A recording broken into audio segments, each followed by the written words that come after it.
It was the most expensive flex in wrestling history. A $5 million Pokemon card hanging from Logan Paul's neck. Not in a museum, not behind glass, but worn on live television like a championship belt. In that moment, Pokemon crossed the line.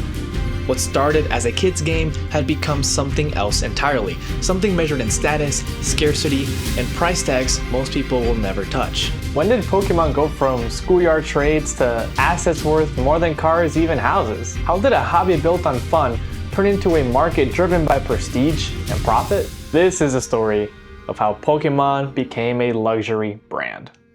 It started as a whisper. In early 2019, a mint first edition Charizard was sold for about $40,000. A shocking number at the time, but by the end of 2020, the same card was sold for a staggering $200,000. And suddenly, every collector was asking the same question. How high could it go?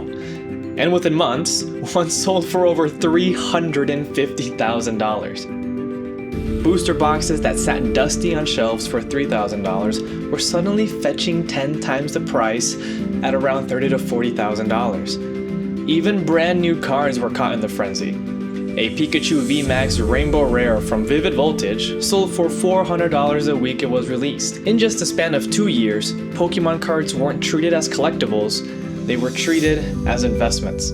Each headline on Whatnot, Facebook Marketplace, local card shops pushed the tensions higher. Each record-breaking auction pulled the hobby further from nostalgia and closer to investments. The message was clear. These weren't just Pokemon cards, they were assets, and the stakes were only getting bigger. But luxury isn't just about price, it's about exclusivity. And the Pokemon Company knows this, which is why you have alternate arts, celebration sets, limited print runs, and secret rares. It's all about having a careful balance between scarcity and spectacle. The rarer something is, the more people want it. When it's beautiful and rare, it becomes luxury.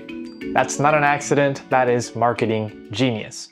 Once, luxury meant designer bags and gold watches. Today, it might be a PSA 10 Poncho Pikachu or a Beckett 10 Neo Genesis Holo Lugia. Social media made collecting performative. Slabs or status, Instagram flexes, YouTube unboxings. It's not enough to have the card.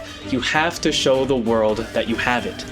Pokemon became not just a hobby but a symbol of taste, of money, of access. But with luxury comes exclusion, and in Pokemon, that meant an unavoidable truth. Collecting got expensive. Booster packs that once cost $4.99 are selling for $10 to $20.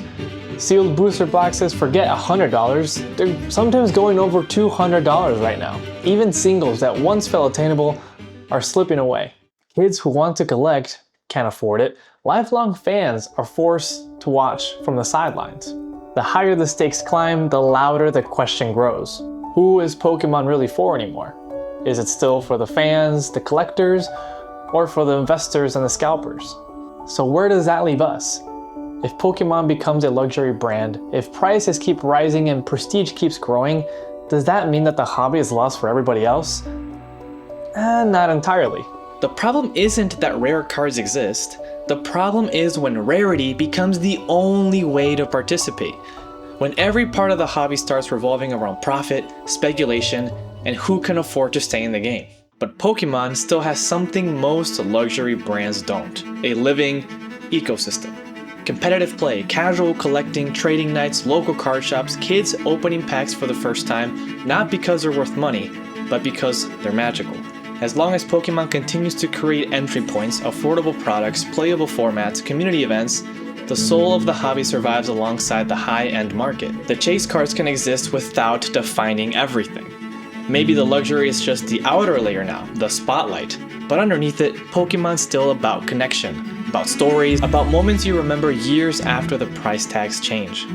Pokemon doesn't lose its meaning because some cards become priceless. It loses its meaning only if we forget why we started collecting in the first place. The fact that a kid can go into a store, buy a pack, and have the same feeling we did years ago, maybe that's why we are still collecting to this day. Thanks for watching. As always, keep the hobby alive, and I'll catch you guys in the next video. Cheers.